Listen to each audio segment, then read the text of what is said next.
Well, good morning, everybody. It's great to be here with you all as we approach the end of the school year.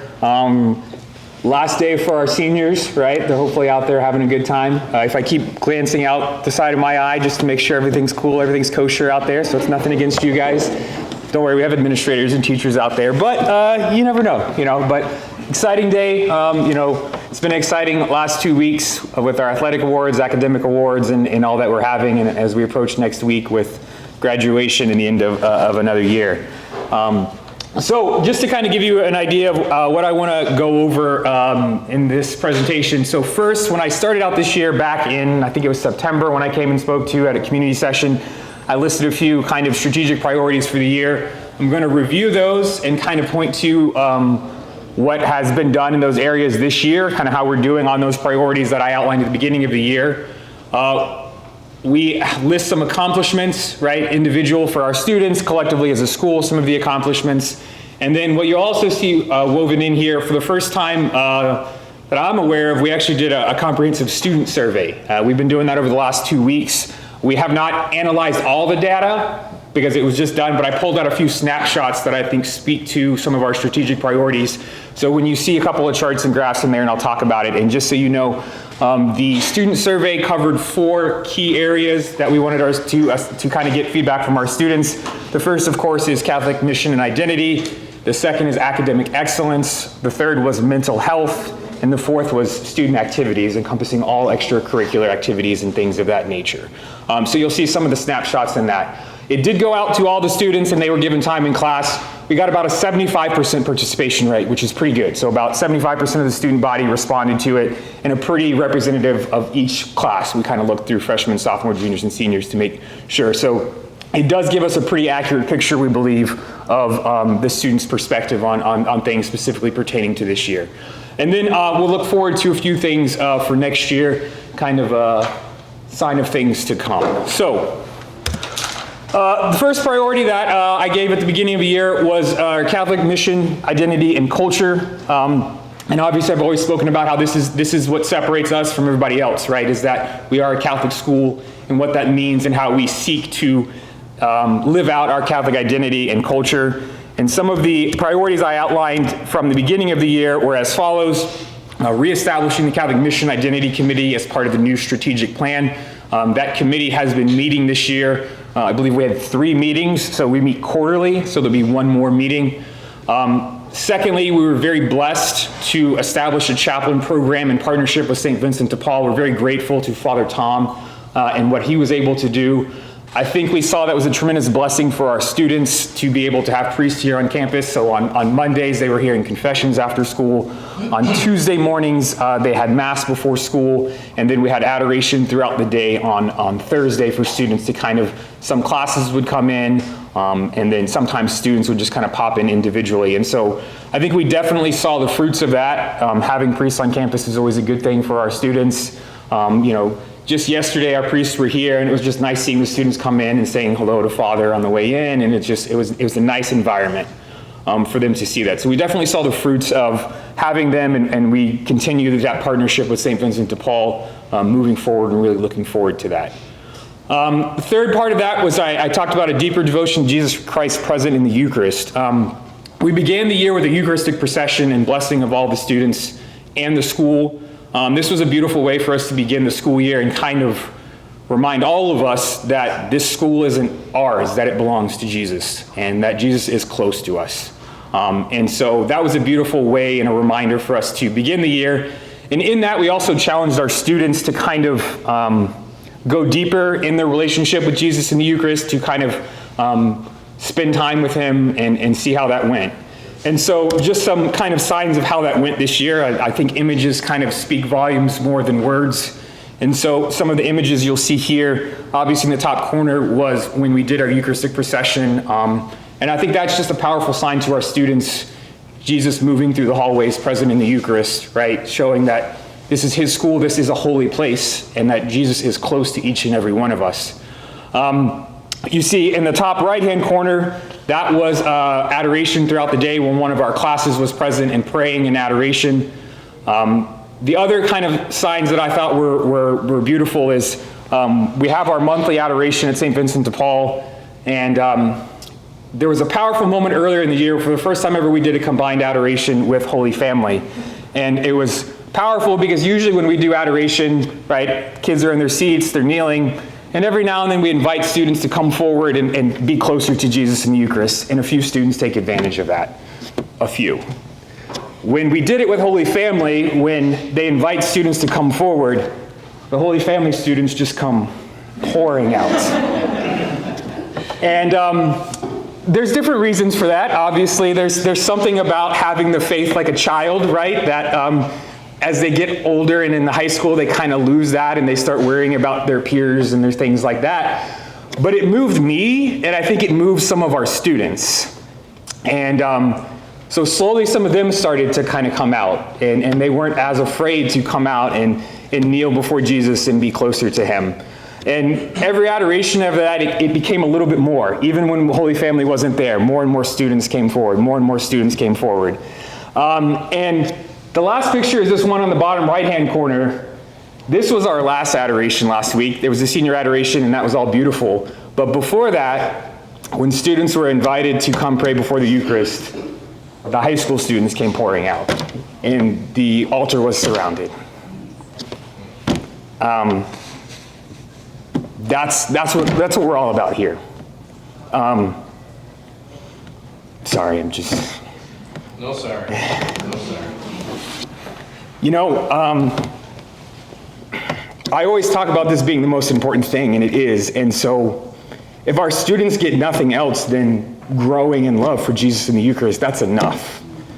That's enough for me. And they do get a lot more, don't get me wrong on that. But on those days when we're exhausted and we're tired, and that's what gets me up in the morning, seeing that. And it was wonderful to see, not because of what I'm doing, but because of what God is doing here in this place for our students. So that was beautiful for me to see, and it makes everything that we do worth it here. So by no means am I going to stand here and say we're a perfect school, but I will say that God is present here and God is moving here, and something good is happening here. And that's because of the mission and the culture that has been built here and has been present for many years and will continue to be present here in this school for many years. And so that's why I begin with that, because that's the most important thing. That's why we're here at the end of the day. So to also back that up, we asked our students questions about Catholic mission identity. One of the questions was if they have grown in their relationship with God this year. And if usually when we do, you surveys strongly agree, but over 75% of our students agreed or strongly agreed that they grew in their relationship with Jesus this year. 75%. You know, there's a lot more to that, and there's a lot more areas we can grow in, but again, God is moving here, he's moving in them, he's moving in our teachers, and good things are happening there, and that's beautiful for us to see. Some of the fruits of that I also like to mention. Tomorrow is going to be an exciting day for the Savio community. 2 of our alumni are actually being ordained to the transitional diaconate tomorrow over at St. Vincent de Paul. Cameron from the class of 2017 and Brian McNaughton from the class of 2015. They will be deacons tomorrow, and then God willing, next year at this time, we will have 2 more alumni priests. That would bring our total up to 4 in 16 years as a school. And then 2 behind that, we have 2 additional seminarians, Michael Snyder, who graduated in the class of 2021. I spoke to him earlier this year, and he was in minor seminary. They're sending him to major seminary, and they decided to send him to Rome. You know, I know it's a hard place to go and study, but he'll be studying the next 4 years in Rome at the Pontifical North American College. He'll still be for the Diocese of Austin, but it was wonderful to hear from him. And then Juan Pablo, who graduated just 2 years ago, he entered the seminary this year in his first kind of year, and he'll be moving into the kind of college seminary. So again, this just shows you that God has been moving here in the school for many, many years, and he continues to move in that area. and we'll just continue to make that our number one priority, and as we see the fruits of that, and see how God is moving in us. Second priority that we talked about earlier in the year was supporting students' well-being.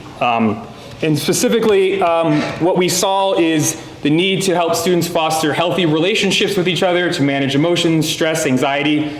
So the new project that we implemented this year was the Positivity Project.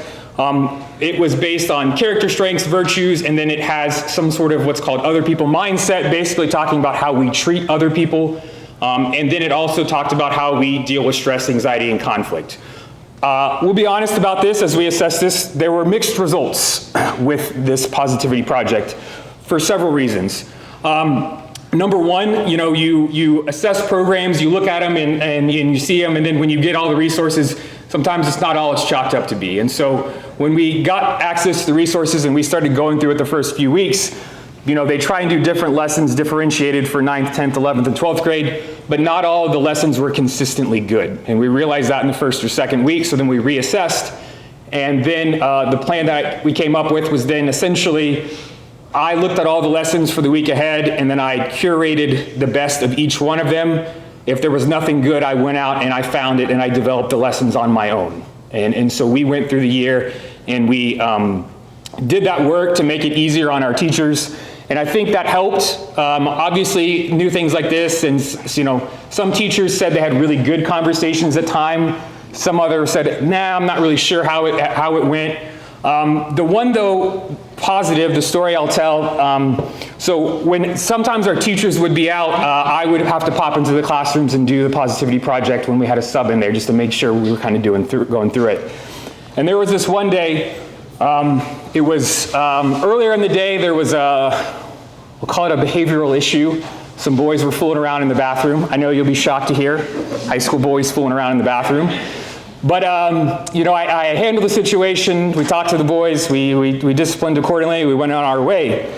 Well, later that day, I go into a room to do a Positivity Project, and I don't remember exactly what the lesson on, but we started talking about how we treat other people and how we talk to other people, and, how sometimes we treat other people that look different or act different or think different than us, and how that's not a good thing, right? And we talked about how we're all made in the image and likeness of God and how we should treat people like that.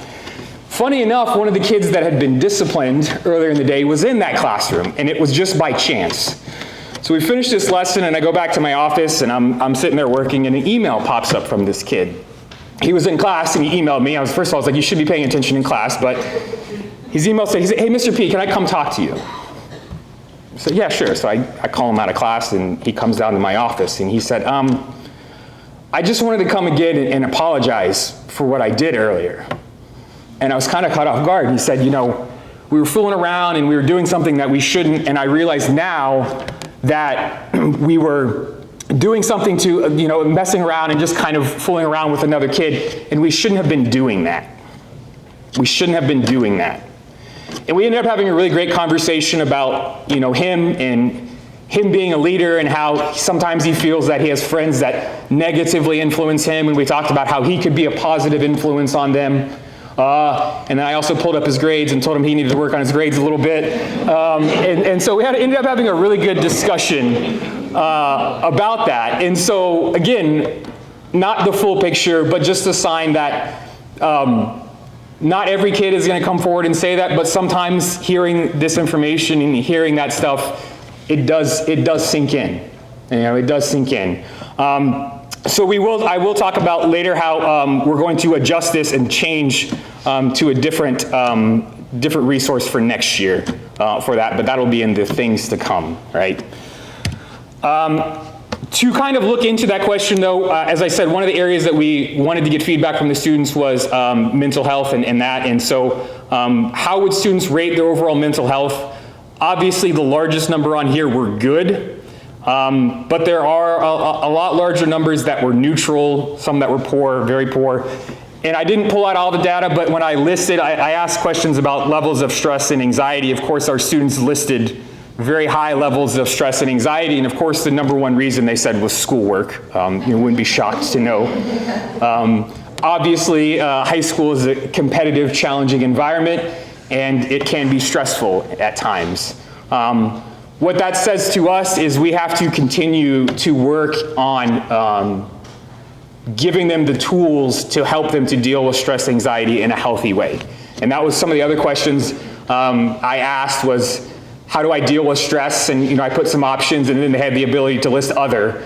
And it's kind of funny, I have to go back and read through all of them because a lot of students wrote in their own ways of dealing with stress and anxiety, and it was completely anonymous. And I laughed because one of them said, it said, how do you deal with stress? And she wrote, crying. And she goes, I really hope this is anonymous. Which was okay, and so it was good. And so it does just tell us that, hey, there are levels of stress and anxiety, but that's a part of high school, that's also a part of life, right? All of us as adults, we know that. And so the more that we can do on the front end to give them the tools to help them to deal with that in healthy, positive ways is only gonna help them out here at school, and also as they kind of go forth from here to kind of support them in that area. Third area that I talked about at the beginning of the year was supporting student academic success. Two of the things we talked about was we hired for the first time a new intervention specialist. I point here because that's usually where Vito is sitting. Vito's helping with the AP exams now. And Vito has been a great asset to the community. If any of your students know him, they love him because he's Vito. He's just, good Italian boy, as Mr. Cullen would say. And so the students love him, and he was a great resource to them. Unfortunately, Vito is moving on to explore other options, to do other things. But we appreciate the time here, and we are, in the process of hiring a new intervention specialist. But we think having someone designated in that area was definitely a huge support for our school. What you'll see underneath that is one of the other things we talked about was partnership with Inclusion Solutions. Inclusion Solutions is a company that specifically works with Catholic schools on implementing student supports. The reason they started this company was because, as we've known for years, Catholic schools lag way behind public schools in their support of students with learning disabilities and learning differences. And so their kind of program is designated and designed to supporting Catholic schools to improve that. One of the things we did is they developed these 3 lessons that we then gave our teachers to complete throughout the year. There were many lessons that they watched videos, they read articles, they answered questions. And the 3 that we did on were, because they're the 3 most common learning disabilities that our students have: ADHD, autism, and dyslexia. And so part of this is continuing to educate our faculty and staff on students with these disabilities, how we can best support them, and how we can kind of help them in the learning environment. And so all of our teachers took these mini courses throughout the year to kind of help continue to educate them and help them to support those students with those learning needs. And so we think that was a great resource for us, and it's something that we'll continue to do as new teachers come in, educate them and give them this information so that we can just continue to improve on that. We saw a lot of improvements this year, but we'll be honest, we still have a long way to go in that area. As we said, we lag far behind public schools. Part of that is resources, but part of it is just time. It's going to take time to build a consistent culture and a consistent program that helps support our students with learning differences and learning disabilities. Some questions that kind of back that up. Asking our students, how satisfied are you with your overall academic experience at our school? This one was very good. In the top left-hand corner, you'll see between satisfied and very satisfied was over 86% said that they were satisfied or very satisfied with their academic experience here at school.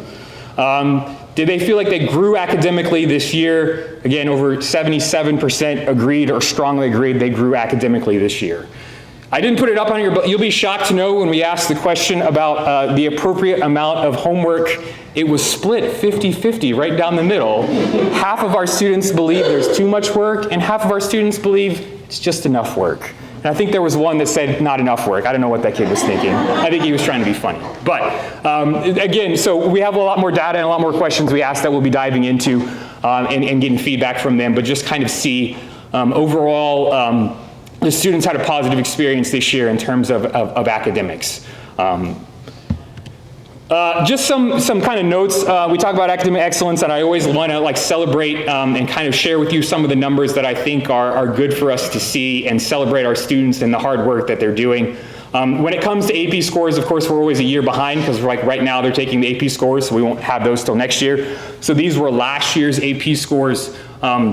every time we look at these numbers, they just seem outrageous to me. Last year, we had 231 students take at least one AP exam. That's kind of crazy considering that we only have 420 students, so more than 50% took an AP exam, also realizing that most of our students that can take AP, other than a few, are juniors and seniors. Those 231 students took 523 total tests. So again, we're averaging at least two AP exams per test, but we also have some students that kill that average by taking like 7 or 8 AP exams, so that's just the nature of it. 86% pass rate. Last year's graduating class, 85% of them took at least one AP exam, and they took a combined 462 AP exams over their 4-year career. And 93 students last year achieved AP Scholar with honors, AP Scholar with distinction. All that has to do with your scores and the numbers of tests taken, but that show that almost 40% of our students that took AP exams qualified for one of those areas was very great to see. And you can see, obviously, in some of the charts, right, AP students with scores of 3 or above, it was consistent from year to year and has gone up. And then in the bottom, you'll see the number of students taking AP exams and the number of exams taken trending upward. I do believe it's even higher this year for that. So also in the middle, you'll see last year, the AP started what they call an AP honor roll, where they look at the school's performance overall on AP exams. And those that finish in certain levels, so there's bronze, there's silver, there's gold, and there's platinum. Last year we received gold. This year we did receive platinum, which basically is the highest level of their distinction, which if I'm reading the numbers correctly, essentially puts our students in their AP exams in the top 5% of schools nationally. That's not just private schools, that's all schools nationally. Only 5% of schools qualified for the platinum status when it came to AP scores. In terms of PSAT scores, we were also very blessed this year. We had 4 national merit semifinalists, 3 commended scholars. Obviously, that has to do with the top performing students. I also always like to take a look and see how, the nice thing is they send me a book and it has all of the high schools in the United States, and I get to see how many other schools had. We had the most, if I looked correctly, I think of every other private school in Austin except one. We had more national merit finalists than all of the other private schools in the city of Austin, which is just great. And I think next year we're going to have even more than those numbers. SAT score average, again, continues to be 1153. That's compared to a national average of about 1050. So our students score average about 100 points higher on the SAT than the national average. The ACT scores are average 24.7. National average is right around like 19.4, 19.5. So again, average across the board is higher than national average, just to kind of see the pictures of what that looks like. Another thing that I do want to talk about, and you probably can't see this, but I'll explain what it means after I take a sip of my water. I've been talking a while. One of the things that we started this year, after our accreditation last year, there was a recommendation that we did some updates to our curriculum maps. We had them all, but some of them hadn't been updated in a few years. And basically the curriculum map, what you'll see, it shows the standards, what they're learning, how they're done in the classroom, how they're assessed and things like that. And part of the challenge was this was all done in different places. There was Excel sheets for different classes, there was Google Docs from different classes, and they were all over the place. And so what we came up with, we actually partnered with an online software curriculum mapping place they called Atlas. And basically what it does is it's, the teachers were trained back in January and began this process where all of our curriculum maps will be put into this one system, and it allows for us as one school, I can click one button and see across all grade levels what's being taught, when, how, all the standards are being covered, how things are being assessed. This is a multi-year process though. This is not something that happens overnight. This is something that's going to be ongoing for the next 2 to 3 years. But I wanted to show you what we're doing. Essentially what teachers do is they first go in, and if you look in the bottom, you'll see this unit calendar. And what they did was they looked at all the units they cover for the year, and then they kind of map how many weeks that it takes to cover that. So this is a snapshot, I believe, of Algebra 1. And so you see the first unit takes 3 weeks, second unit, And this is a nice year at a glance to kind of make sure that our teachers are on track, covering things in appropriate time, appropriate manner. And it also makes it super easy that when a new teacher comes in, this map is just handed right to them and they know the pacing of the course throughout the year. When they click into each one of those sections, that's what you see here small on the left. It's okay if you can't barely read it, I'll explain to you. What's in the top section, the first thing that they do is the standards. These standards come from several different areas. For most of our core classes, they're the TEKS standards. These are the Texas Education Standards. I mention this because it's really funny. Obviously, when all this stuff was passing recently with school choice, it's hilarious that there was this narrative out there that private schools don't have to follow the same standards that public schools do, which is just a lie. We do. We follow the exact same Texas Education Standards that public schools do.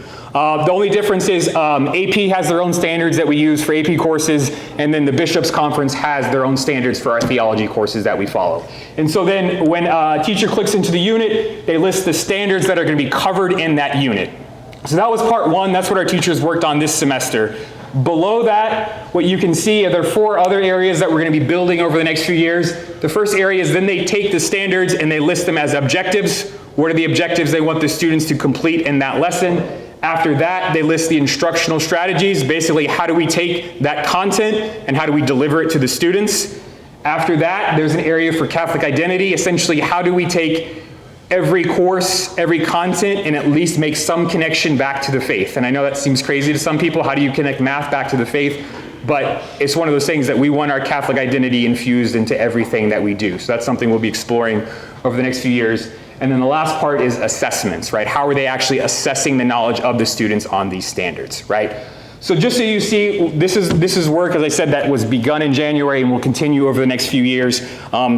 It's really cool to see it, and it gives us easy access that I can click on English and I can see what standards are covered 9th, 10th, 11th, and 12th, and just see it on one screen. And it shows us, number one, that we are covering all of the necessary content. And it's also really cool once we get mapped that then they can look at things that are being covered in different classes, right? Cross-curricular areas, right? So for instance, if in Latin they're reading Julius Caesar, and then they're learning about Julius Caesar in social science class, they said, hey, maybe we can work on something together, right? And things like that we can see where subjects and cross-curriculum can work together on some of those areas. So it kind of allows us to just continue to improve and continue to do what we're doing in terms of academic excellence. So we're really excited about that process beginning and moving forward. College acceptances, I'll list a few here. Obviously, our class of 2025, very successful. 13 students accepted to the University of Texas at Austin. That's not to show preference to the University of Texas at Austin. The reason I show this is because I think it paints a good picture. As you know, in the state of Texas, the University of Texas only has to accept 6% of our students, right? We had a graduating class of 96. So if you do that math, we're right around, they only had to accept 5 or 6 students, depending on how you round that up or not. 13 of our students were accepted. Texas A&M, again, they only have to accept 10% of our students. They accepted 27 students from here. Again, 10% would have been 9 or 10 students. We're almost 3 times that were accepted into Texas A&M University. What that shows us is those universities, because of the relationship we have and we've built over the years, they know that when you graduate from Savio, that means something, right? That means something. They know that diploma means something. They know you've been adequately prepared for college, right? So that paints a very good picture and continues to show the great accomplishments of our students. The next 2 I list, again, not to show preference. The reason I listed Rice and Johns Hopkins, both of those universities have acceptance rates under 10%. So they're very hard to get into. We had 3 students accepted in the Rice University this year, and we had 1 student accepted in the Johns Hopkins University. Don't tap. Oh, sorry. Tapping over here. The mic's right there. So I list those just because those are some of the universities that are harder to get into. We're also very proud that one of our students was appointed to the Air Force Academy, which she was actually got appointments to both West Point and the Air Force Academy, chose the Air Force Academy. You know, everyone has their preference, right? But we're really proud of her and what she's accomplished. And as you know, getting into any of the academies is quite a task. You have to be appointed by a congressman, and you have to go through physical process. There's a lot that goes into it, and so we're really excited about that. Just so you also kind of see where our students are going, I just kind of did a quick snapshot. 62 of our students of 96 are staying in the state of Texas, some of those private, some of those public universities. But I think, again, we know the state of Texas just has some amazing universities. Staying in state also is a good financial decision at times. And I also like to always look and see how many of our students are attending Catholic universities. So 13 of our students are attending Catholic universities, across the country, from Franciscan Catholic University, Benedictine, University of Dallas. So great to see some of our students that do want to continue at some great Catholic universities across the country. Some of our student achievements, as I mentioned, we've been celebrating these over the last week. Last week we did our athletic awards. Yesterday we did our academic awards. Just to highlight some of those, our band and orchestra had another great year. Several all-state, several all-region, and numerous superior ratings in our band and orchestra. Mr. Stanford continues to do an amazing job with our band and orchestra students. We had numerous students that received the Scholastic Art Awards. Ms. Robbins continues to do great work with our arts department. Our national language exams, if you were here yesterday, you saw the screen with all of those students that received basically different honors for the 3 different language exams that we give: National Spanish, National Latin, and National French exams. Our students continue to do excellent on those.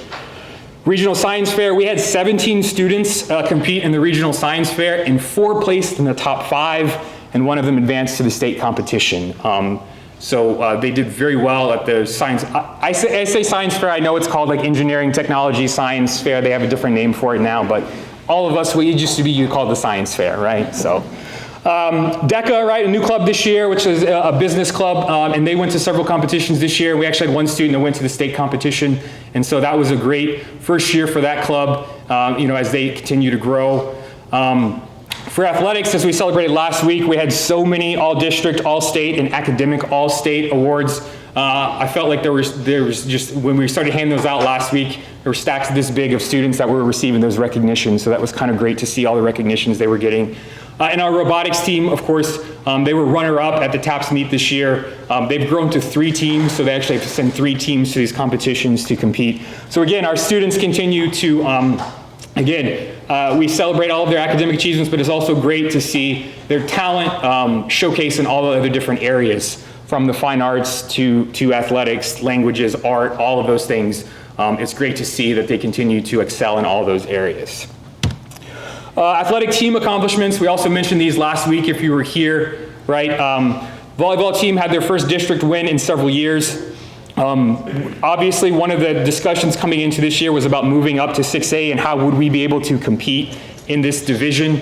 And so overall, if we look at all of our teams combined, it was a very successful year. I know some teams struggled, and we'll talk about those, but overall, for us to be able to move up to a higher division with some of what I believe, as I said, TAPS, right? Obviously, we know high school sports in the state of Texas are some of the best, and 6A is the best of the best. And we were able to compete in a lot of areas with them, right? Volleyball, first district win, cross country, finished in 8th out of 16, girls 6th out of 18 at the state meet. Basketball, the girls finished 3rd in our district, made the playoffs, and won their first playoff game against the largest all-girls school in the state of Texas, St. Agnes Academy. The soccer teams, both boys and girls, finished 3rd in district and made the playoffs. Swimming, right, our girls finished 3rd at the state out of 20 teams, right? Yes, that's 3rd in the state of Texas in 6A for our swim team, girls swim team. Boys finished 7th out of 16 teams. At the tennis state meet, we had boys teams finished 5th, and our mixed doubles team won the state championship in tennis. Baseball finished 3rd in the district, made the playoffs, fortunately lost their first round game. Yes, there's a typo there, I'll catch that. It's supposed to say first round. And our golf team, we had more students show up for golf this year than ever before. It was massive, the number of students that play golf. We sent more students to tournaments than ever before, and it was a great experience for many of them. And our girls team advanced to the regional tournament for the first time in a while. Track and field, girls finished 5th out of 18 teams of the state meet. We had 8 individual medalists and 3 state champs, and our boys 2 medalists and 1 state champ. All right, so obviously, when we look overall at our athletics as a whole, some really great accomplishments for our teams. Now, obviously, I know there's a lot of questions about several of our teams that struggled, right, when it comes to Football struggled in district play, boys basketball struggled in district play, and our softball team also struggled in district play. What gives me hope in those areas is the following. Number one, for softball, we didn't even know if we were going to have a softball team this year, but Coach Castillo really wanted it to happen, and so he was going around the school begging girls to play. And the first practice, some of those girls couldn't throw, couldn't catch a ball, couldn't hit a ball. By the end of the year, they actually, the last game, they actually put up 14 runs and almost won their last game. So even though we didn't win, the work that those girls put in, the work that the coach put in, and some of those girls that hadn't played softball in years actually ended up getting all district honors for the softball team. So the progress that they made was extraordinary for the softball team. For basketball, we just announced in the last few weeks a new coach, Coach Gary, who some of you might know if you've been around. He was an assistant coach several years ago, and then he went and helped coach at the college level, and he's back, and we're just really excited. When we had a lot of great candidates that interviewed, but there was just something about him. He has a very calm demeanor, and he came in and he knew, and he sat there and he said, well, hey, I know this district, I know how these teams play, and I know the talent we have on these kids, and this is the way that we need to play, this is the way we need to develop.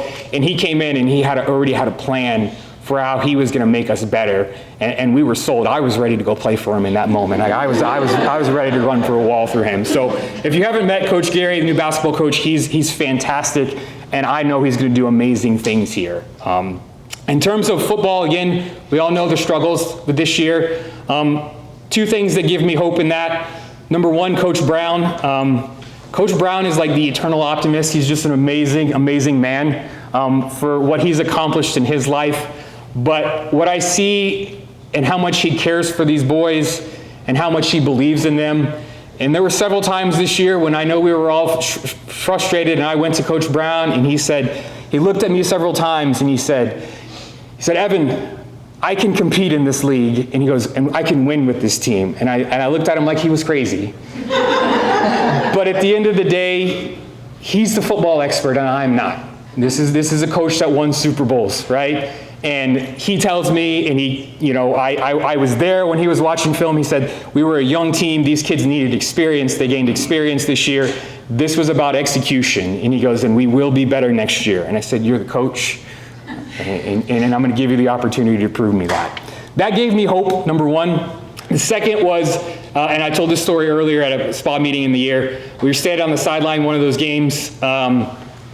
If you've been to any of the games, sometimes you see I stand on the sidelines, I get a little excited, a little down. I got yelled at by a referee one time because I was also running back with our kickoff return one game, and the referee tried to flag me for getting a little too excited. But one of these games when we were getting beat pretty bad, and I'm standing there and I'm frustrated, and one of our freshmen on the team, he turns and looks at me and he goes, Mr. P, we're going to be all right. And I was like, I want to believe you, but no. But if a freshman can have that kind of optimism, that gives me hope, right? If a freshman on the team, when they're getting beat 40-0, can sit there and have that kind of optimism, and they're working hard, and they're working hard to be better. And so that's what gives me hope for those teams, right? The belief in our students and the work that they're putting in, and the belief in our coaches and the work that he's putting in moving forward for our athletics department. Just to kind of mention that, last few snapshots from our students, I did ask about their overall experience with the athletics department this year to kind of mention that. The big blue corner, 27.4%, those are that did not participate in sports this year. That's why it's the largest, which shows us about our numbers. It is around 75% of our students do participate in athletics. But then you'll see from those that did participate, the red and the deep blue sections, I should have done the math and see what percentage of the rest were. But again, high levels of satisfaction, very satisfied. At the end of the day, kids are resilient. They love sports, right? And win or lose, they work hard, they play hard, and they just love the ability to compete. They love being with their team, and seeing that team camaraderie with all of our teams this year, it was just excellent to see. So are we where we want to be? Absolutely not. But if this was year one in 6A, I can't wait to see year 2, year 3, year 4, because I believe we're only going to get better each and every year because of our coaches and because of our students and the hard work that they're putting in to make us better each and every day.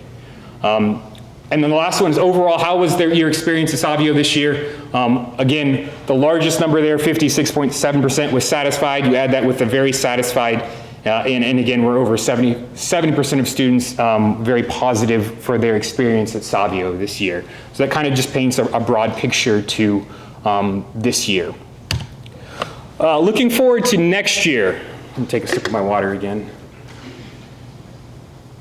So projected enrollment, and I'm sure this is going to change, but from the last board meeting, Holly will have different numbers, but the last one, the current re-enrollment with students returning, transfer students, incoming freshmen was 427. I know that was back in April. It's probably changed since then. But we were at 421 this year, current 427, it's going to go up. There are still students applying. There are still students touring and things like that. I believe we'll be somewhere in those 430 area for next year. What you'll see is, again, this is steady, slow growth, right? In the last 4 years, we were 400, 410, 420, 430. That's manageable growth each year, right? It's not huge jumps. We're able to manage that with our current faculty and staff sizes. So we've seen slow, steady growth each year, which is exciting to see because that's just basically the message of how amazing Savio is getting out there, right? We've seen, and I know Holly will attest to this, a lot of transfer students coming, and there's a lot of different factors for that. Some of them, again, we know Austin people are moving into the area, and they're looking for great Catholic schools from wherever they came from. And then obviously we just know there's, some of them are unhappy with their public school experience. You can read the news and see all the different things that are happening in some of our public schools in the area with cutting funds and things like that, teacher turnover, things like that are happening. And so I think now that the word is getting out about us and how great we are, and when those parents are dissatisfied with their public school experience, they're looking for other options, and luckily we've been able to be that option for them. The feedback in that, we had some students that transferred over from Westwood, and Westwood, as you know, used to have this baccalaureate program, which they were, said was this great program, and they kind of they said, oh, this is great, and this is where all the smart kids go, and things like that. Parent came earlier this year to a student that transferred from Westwood, and basically was just saying, hey, what we love about this environment is not just that the academics are on par with that, but over there, the environment with the students was so competitive. It was so cutthroat that it was a negative experience for the students, because all of the students over there felt like they needed to put somebody else down or step on you to get ahead. And they said that doesn't happen here. Even among our students that are at the top, that are competing, she said they're still very supportive of one another and helping each other out, even at the end of the day, if they do believe they're competing for class rankings and things like that. And that just says a lot about our students, right, and the culture that's here, that you can be extremely competitive academically, but also who you are and who you value as an individual, right, that says something, right? You don't have to put other people down. You don't have to step on other people to accomplish your own goals and dreams. We can all work together to accomplish what we want to do. And so that was great feedback to hear from someone who did transfer from a very competitive public school academically. If you've heard recently too, we're really excited about our new choir and theater positions that happened between Holy Family and Savio. In terms of choir, right, we had a part-time choir position several years ago. They didn't return, and we didn't have choir this year. Because again, at the end of the day, it's really hard to find a part-time choir person. But what this agreement allowed us to do, we would need a part-time choir, they would need a part-time choir. You put those together, that's a full-time position, right? So it's a beautiful thing that happens when we can work together across campuses. And so we're excited that Miss Clarissa Soto, who has been doing choir over there, we've now worked it out so she'll be doing choir at both schools, and able to really make a sustainable choir program and offerings for that. Same thing with theater. Miss Joyce Mink, who's been doing amazing things here for many years in our after-school theater program. She's, I don't want to say retiring, because she's still doing other things. She's off producing and writing plays and things now, but she's stepping away for that. And we've always really wanted to enhance that program by offering classes throughout the school day, and our new agreement with Holy Family allows us to do that. We're able to offer multiple theater classes throughout the day. We're able to continue the great work of that after-school program, and we're really excited that Miss Jean Lyman, who has been doing one-act play over there, and she's been teaching 5th grade, but her passion has always been for theater. And so when when we said that there was an opportunity to do theater full-time, she jumped at it because that's her real passion. And so we're really excited that she's going to be teaching theater classes at both schools, and she's also really excited to take some of our students over here to one-act play, to tap solo and duet acting competitions and things like that. So the great work that's been doing in that area, I believe, is only just going to continue even more. And so we're really excited about those new positions. Hopefully you read your email last night too. A very exciting announcement about our new Director of Athletics, Mr. Blake Evans. As you hopefully read in the email, Blake has been a long-time fixture. He began actually working in the football operations department at Rice University, and then he was Director of Athletics at St. Joseph and Bryan until he stepped into administrating in different Catholic schools in the Austin area. He was currently the president of St. Juan Diego Catholic School. But ultimately, his passion was in athletics. And so when this position opened up, he said, hey, this is what I want. And he applied, and we interviewed him. We had some great candidates, but at the end of the day, he was the best. And we believe, his numerous years of experience in athletics, but also in administration, is really going to kind of bring some consistency to our athletics program and really build that culture of athletics, that excellence that we're looking for. As I mentioned, right now, currently, when it comes to our Catholic identity, we have a culture of excellence in our Catholic identity. When it comes to our academics, we have a culture of excellence because those have been built over years. We haven't quite got there in athletics yet, but we are going to get there, right? And we're going to continue working and building till we do get there. And we're confident that Blake is the guy for the job to take us to that next level. And we're really excited about him coming on board for next year. Look forward to you guys getting to meet him. He's just a great guy. You'll love him when you meet him, down to earth, and just love sports. And so we're really excited about that. We do, again, we have the religious sisters here. For many years, we've had 2 sisters here. We did reach out and see if they would send us a 3rd sister, and gratefully, Mother Amata did agree. So we'll have a 3rd religious sister here on campus.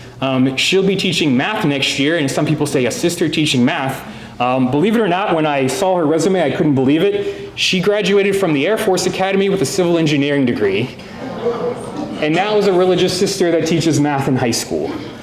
So she's more than qualified to teach high school math. And so we've heard amazing things about her. We've corresponded via email, and so we're really excited to welcome a new religious sister here to Savio next door. So I think it'll just be really cool for our students to learn math from a religious sister that also has an engineering degree and was also in the Air Force Academy. So that's just really cool when I heard that, right? So our sister's doing an amazing job, and we're really excited about that. The last one that Mr. Cullen also kind of talked about in his Build a Future plan, this partnership with Smart Families. This is an organization that was introduced to us at the diocesan level. They're an organization out of Houston, and basically they've been working with Catholic schools. If you've seen all the data and all the books and all those things that have come out recently about the effects that social media and smartphones are having on our children's brains, it's some really scary information out there. I started reading several months ago, The Anxious Generation. If you haven't heard of it, it's scary when you start hearing the data and what some of these things are doing and how it's really rewiring our brains, our children's brains, and the level of anxiety and stress and all of these things that are being impacted by social media, and the constant use of cell phones is negatively affecting them. So what they do is they come in and they do presentations for parents, faculty, staff, students, and basically seeking for us to work on a plan to use all of those tools in a positive way, in a Catholic way, and make sure that they're not negatively affecting our students in the way that it has been. So we're really excited. We'll be announcing a lot more information about that in the coming year, but I did kind of want to mention that as some of the new ones for next year. Quickly, the other one I want to mention is, so we did do the Positivity Project this year for what I talked about and supporting our students' mental wellness. That was a secular product. Again, even though it's secular, it talks about virtues, so we know all virtues come from God, even if they don't believe they are. But what was beautiful is since we did that project, the sisters came out with their own program over the summer, which is also seeking to support in these years. It's called Arise Made for Wholeness. And basically the description says it integrates the best of neurobiology with the call to virtue, holiness, and leading adolescents and adults to happiness, holiness, and secure attachment. And so this was given to us, and we've been reviewing it. We believe it's going to be a great use for our students next year. If you see in that, it does have neurobiology topics, basically talking to our students about their critical thinking skills, emotions, things like that. And then it specifically links those to strategies that are creative outlets to deal with those things. So again, how do they deal with stress? How do they deal with anxiety? How do they deal with conflict in a positive way? And then it also, again, the beautiful thing is because it comes from the sisters, they always make the link to our Catholic faith with the virtues and the saints and things like that. So we think that's going to be a great improvement on what we started this year with the Positivity Project. Again, what that was is 10 minutes after lunch, 3 or 4 days a week, they cover this. It'll be the same thing next year. It's just a way, and the one overwhelming positive thing I did get from the students in the survey was, even though they weren't always happy about some of the content or connect with it, the one thing they did say, it was a nice buffer after lunch for 10 minutes to kind of start with this and think about something different and discuss before just diving straight back into class. And so we believe that time frame was one of the positive things that our students did appreciate. And I believe stepping up to this new resource that the sisters have developed is going to be great to continue to support our students and their mental well-being. Another one that you'll be very happy to know, a new lunch provider. Yes, you can clap for that.